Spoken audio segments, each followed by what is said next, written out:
Bonjour, ici François Desrosiers des Ateliers Lozo, en compagnie de François Spénard, notre exposant de ce mois-ci.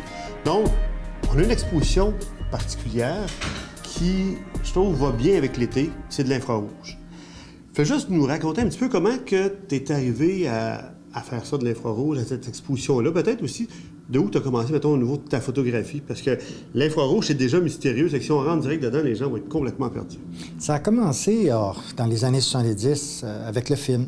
Kodak fabriquait un film couleur qui m'a initié à faire de l'infrarouge couleur. Avec le temps, je faisais mon propre développement. Je faisais des essais avec des filtres de couleur. Ça donnait des effets intéressants, mais avec les années, les films, je veux dire, ont disparu tranquillement pas vite. Puis est arrivé l'événement du numérique. Puis à un moment donné, j'ai vu de tes photos à toi. Okay. Je suis venu à ton exposition. Toi, tu faisais du noir et blanc. Puis ça m'a comme piqué, ma curiosité. Puis je me suis dit, ça serait intéressant d'en faire, puisque j'en faisais avant.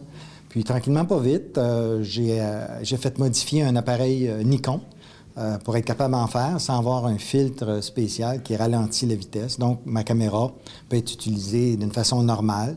Puis, à force de travailler de plus en plus les photos dans Photoshop, on arrive à des effets comme on peut voir pour le moment. Mais c'est beaucoup de travail. Il faut vraiment aimer ça parce qu'il faut calculer le prix de la caméra qui devient dédié à l'infrarouge, le prix du filtre et le temps qu'on met. Oui, parce que ça n'arrive pas comme ça.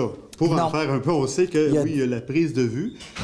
Découvrir qu'est-ce que ça va faire. On dirait, je pense que tu dois savoir plus avant même de prendre la prise de vue. Qu'est-ce que ça va te donner comme résultat?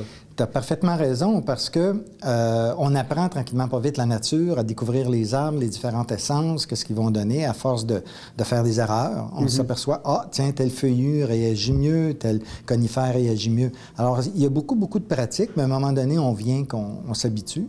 Ce qui est intéressant aussi avec l'infrarouge, c'est que c'est tellement différent à la prise de vue parce que la lumière qu'on ne voit pas, on ne peut pas s'imaginer qu'est-ce qu'elle donne. Je me souviens d'avoir pris des photos en forêt qui étaient complètement dans l'ombrage. Puis quand j'ai vu mes premières photos sur les LCD, tout était blanc, crémeux, je voyais plus rien parce que tout était surexposé.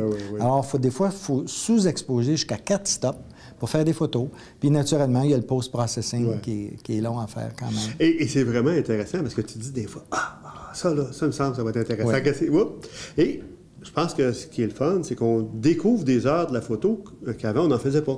Comme en pleine journée, c'est un bon temps pour faire de l'infrarouge. Oui, c'est excellent. Souvent, les gens se disent, en photo normale, on ne prend pas des photos sur l'heure du midi, les ombres sont dures, les contrastes sont trop élevés. C'est là que c'est le meilleur. C'est le meilleur temps. Donc, on peut faire de la photo normale de bonne heure le matin, on sort notre appareil infrarouge dans l'heure du midi, puis on finit avec des beaux couchers de soleil. Mais c'est vrai, ça fait vraiment des journées qui sont pleines, qui sont intéressantes là-dedans. Et ces photos-là ont été, j'imagine, pas mal prises au Québec quand je regarde un petit peu. Oui, la majorité, 90 sont faites sur l'île de Montréal. Oui, l'île de Montréal, c'est mon territoire de chasse favori, spécialement les dimanches matins. C'est le plus tranquille, autant en hiver, en été, au printemps. J'en fais un peu à l'extérieur de Montréal, parce que je voyage un peu comme tout le monde, mais les meilleurs endroits, c'est Montréal. On est chanceux, Montréal. On est entouré de parcs. Donc, Montréal est une ville infrarouge. Oui, je dirais. Et Montréal est une ville un peu particulière parce qu'il y a de vieux édifices, il y a des endroits un peu anciens. Donc, si on va chercher des contrastes, même avec de la pierre, la pierre va réagir différemment en infrarouge. Oui, bien c'est ça, je regarde, tu sais, comme celle-là, là, avec les bâtisses, les ponts, ces choses-là, de l'architecture en infrarouge. Oui, énormément, parce que dépendant de la coloration des briques ou des pierres, l'infrarouge va les faire réagir différemment. Et là, ce que je regarde, c'est le fun parce qu'on a l'endroit où la photo a été faite, on a le numéro de la photo, on a ton nom, puis on a un prix aussi. Oui. Ça veut dire qu'ils sont à vendre? Ils sont tous à vendre à des prix très raisonnables. Oui, bien, je vois ça. Oui, certainement. En moyenne, 150 $. Les plus grandes sont 300 $. C'est très raisonnable. Puis dans les plus grandes, de toute façon, c'est ça qui est intéressant parce qu'en vidéo, ça donne juste un petit peu le goût aux gens de voir ça. Mais quand ils vont les voir pour de vrai, le vernissage, c'est la semaine prochaine, c'est le 28. Le 28, c'est jeudi prochain. Donc, ça veut dire que les gens, il faut qu'ils arrivent jeudi prochain, le 28. Vers 6 heures. Avec des sous dans les poches, tant qu'à faire. Oui, tant qu'à faire. Pour se préparer. Parce qu'ils vont être vraiment, là, si je regarde là, des grands formats comme ça va très bien dans une maison. Oui, c'est un décor particulier. C'est différent, c'est du jamais vu. Ça existe peut-être sur la planète, mais pas tellement ici.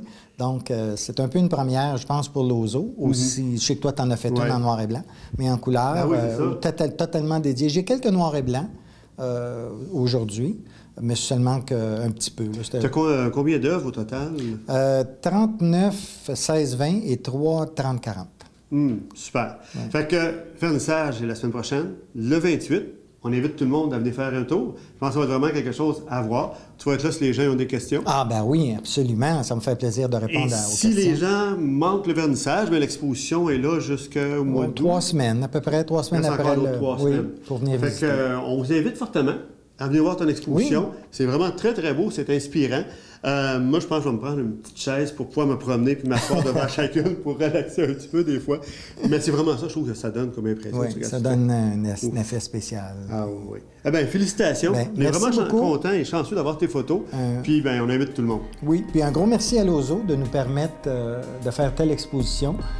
Moi, c'est ma deuxième en 2 ans, alors je suis vraiment... très différente de la dernière. Très différente de la dernière. Ouais, ça. Fait que, on vous invite tous. Oui. Merci.